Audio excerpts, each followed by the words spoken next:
Ok, veamos, estamos viendo aquí en pantalla el SPY en un gráfico semanal. Como pueden ver, venimos de una super tendencia alcista desde ya varios años. Fíjense, esto es el 2002, 2013, 14, 15, el 16.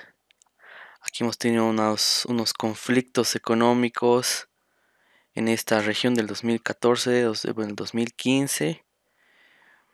El 2016, hemos tenido por el 2018, 19, tensiones con China, no sé si recuerdan, entre Estados Unidos y China, que ha creado la guerra comercial, y luego que vendría a ser toda esta región de aquí, esta caída, la guerra comercial con China y toda esa pugna de poder económico global, ¿no es cierto?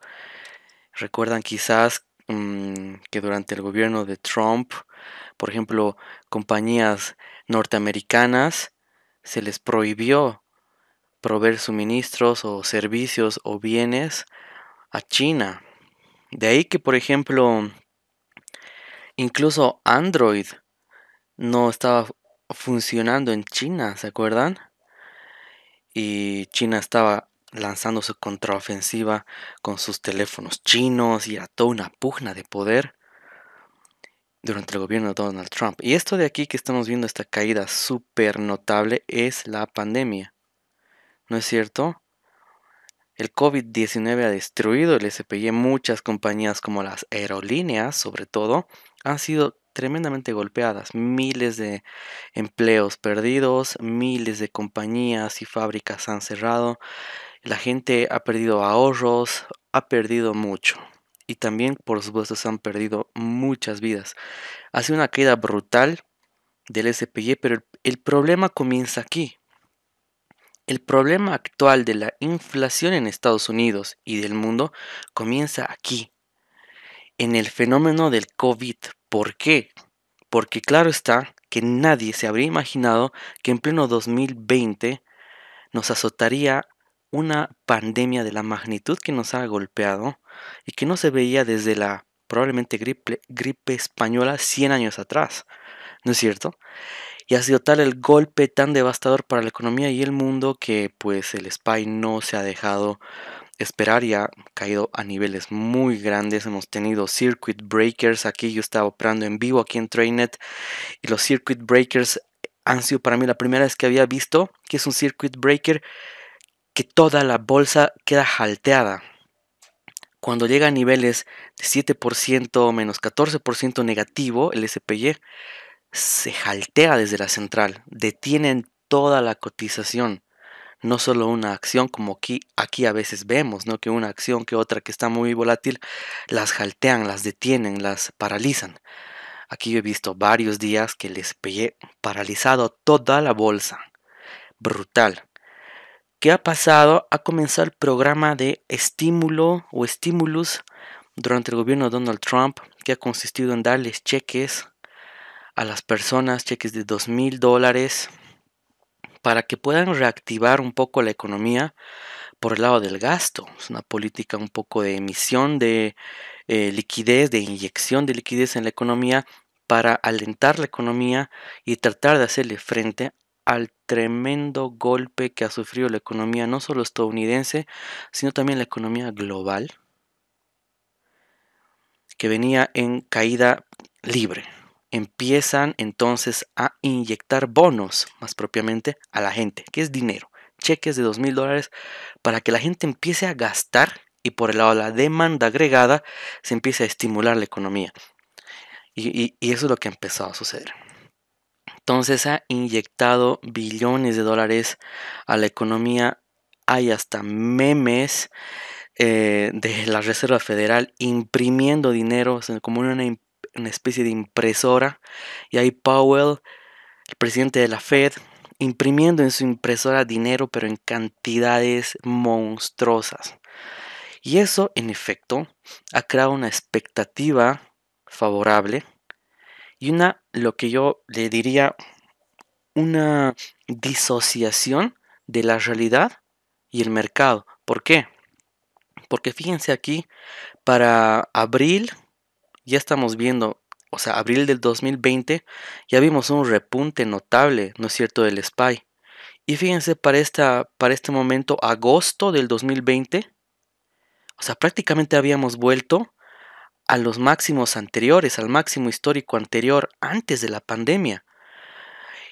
Si uno ve este gráfico, podría equivocadamente decir que, wow, para agosto del 2020 ya acabó la pandemia, ¿no es cierto? Porque fíjate, el SPY ha vuelto a los máximos históricos, que era este punto de aquí.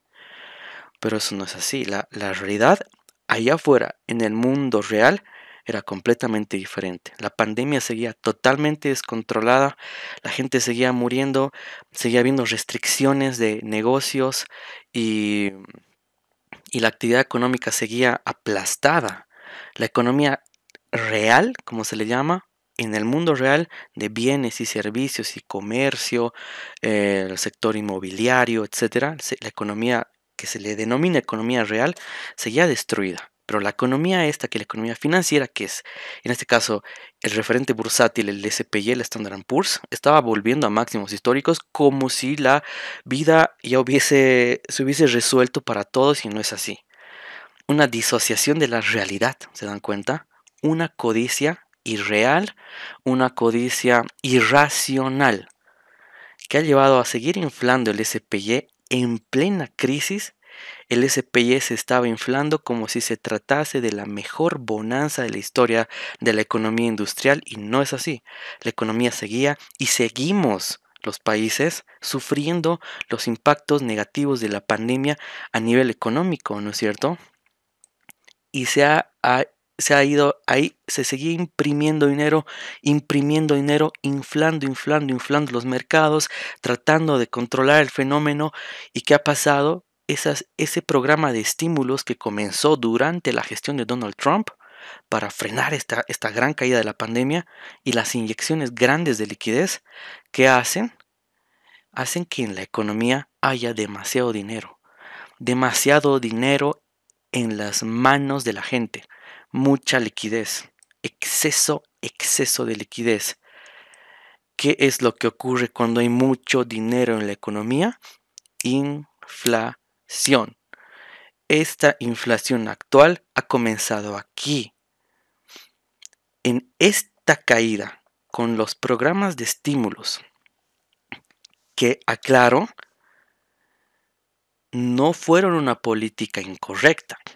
Pienso yo como economista que sí fue correcto inyectar liquidez porque es una política de texto económico cuando se suscitan fenómenos de esta naturaleza, en ánimo de frenar la caída y estimular la economía. El problema, ¿cuál es? La mesura o la cantidad. Tal vez ha habido un exceso de realmente muy por encima de liquidez que realmente se debió tal vez inyectar. Demasiada liquidez. O sea, se les ha ido de las manos esa inyección de liquidez. ¿Y qué es lo que ocurrió? Pues lo que estamos viviendo ahora, que es esto de aquí, el fenómeno de la inflación. La Fed, la Reserva Federal, está subiendo los tipos de interés. Este miércoles, hemos visto hace 2 días, han vuelto a subir los tipos de interés en 75 puntos base y no es la primera vez. Ya lo han hecho en anteriores reuniones de la FOMC en ánimo de usar la variable instrumental del tipo de interés como variable para controlar la inflación que no está de momento teniendo los resultados esperados. Hemos visto aquí en la sala también el reporte de agosto de la tasa de inflación no ha sido favorable y el mercado ha seguido cayendo. O sea que no está pudiendo tener efecto la política de subir tipos de interés para controlar la inflación. No está funcionando aún. No quiere decir que no vaya a funcionar, pero hasta este momento, 23 de septiembre, no está teniendo el efecto deseado. En agosto el reporte ha sido 0.1% positivo de tasa de inflación. Positivo, que quiere decir que en ese mes, aunque en una cuantía pequeña, los precios han seguido subiendo. Ni siquiera se han frenado, menos bajado. Producto de ya esa situación, se siguen subiendo los tipos de interés para controlar la tasa de inflación. ¿Cuál es el problema? Y lo dijimos también ayer. Subes los tipos de interés, encareces el acceso al crédito y va en desmedro de la inversión por una relación inversa que guardan la tasa de interés y la inversión. Las inversiones, en otras palabras, se encarecen. El acceso a crédito se encarece. El dinero para invertir se encarece. ¿Y qué pasa cuando ocurre eso? La inversión se ve desmotivada. Un impacto negativo en la inversión genera impactos negativos por el lado de la demanda agregada en el Producto Interno Bruto. Y si el Producto Interno Bruto muestra desempeños por debajo del potencial y menores a periodos anteriores, da por resultado tasas de crecimiento pequeñas o tasas de crecimiento negativas. Y cuando estamos en un escenario de tasas de crecimiento muy pequeñas o negativas, sale a la luz otro temor. Por un lado, la inflación que ya estamos viviendo. ¿Cuál es ese otro temor? Y es una palabra, recesión. Se habla de recesión. Y la gente empieza a especular y se crea un fenómeno especulativo brutal donde el gobierno tampoco puede controlar las expectativas de la gente. Entonces, ahí surge ese fenómeno. Y como bien dices, Alejandro, es el, es el monstruo de la estanflación que nace en los 70s.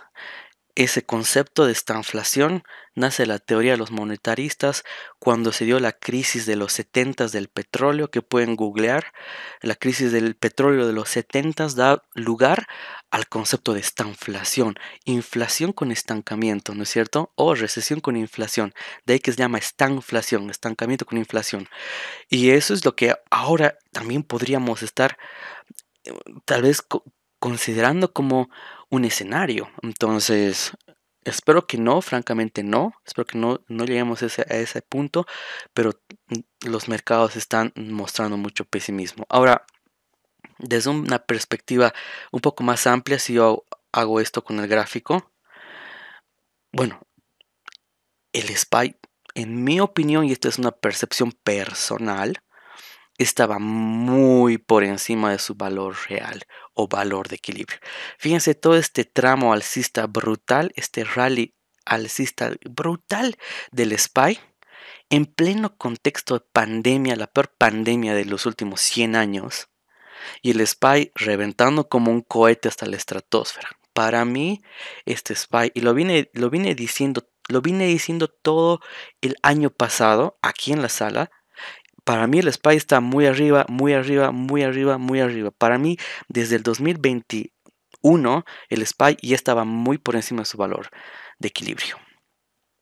Y ahora que estamos viendo, pues está el SPY cayendo, pero yo veo esta caída como una corrección hacia un valor un poco más sensato del SPY, que yo pienso que ha estado muy por encima, súper inflado ese precio, muy por encima de su valor y completamente disociado de la realidad económica del mundo.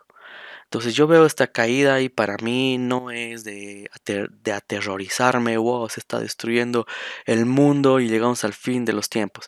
Para mí esto es una corrección un poco más sensata del SPY, que está buscando un precio de equilibrio más realista y acorde a lo que realmente representa la industria, considerando todas las variables que aquí estamos comentando. Entonces, para mí es así el panorama macroeconómico global de lo que ha pasado con el SPY desde una perspectiva ya un poco más macro.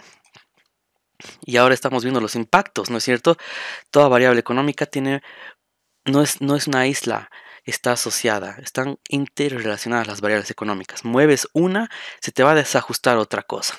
Entonces es un juego ahí de ir ajustando y reajustando variables que toma tiempo y conlleva siempre costos de oportunidad o, o en algunos casos hasta un daño colateral, ¿no es cierto? Queremos controlar la inflación a costa de la inversión en este caso. Estamos renunciando a una cosa para tratar de conseguir otra. Eso es lo difícil de la política económica, más aún en economías tan monstruosas como la de Estados Unidos. Entonces, ese es el fenómeno que estamos viviendo ahora y eso es lo que nosotros estamos todos los días siendo partícipes y testigos de este proceso que de seguro va a pasar a los libros de historia y a los libros de texto de economía también. Entonces, es así, ese es el panorama y ese es un poco el análisis que quería compartirles con el SPY el día de hoy, 23 de septiembre.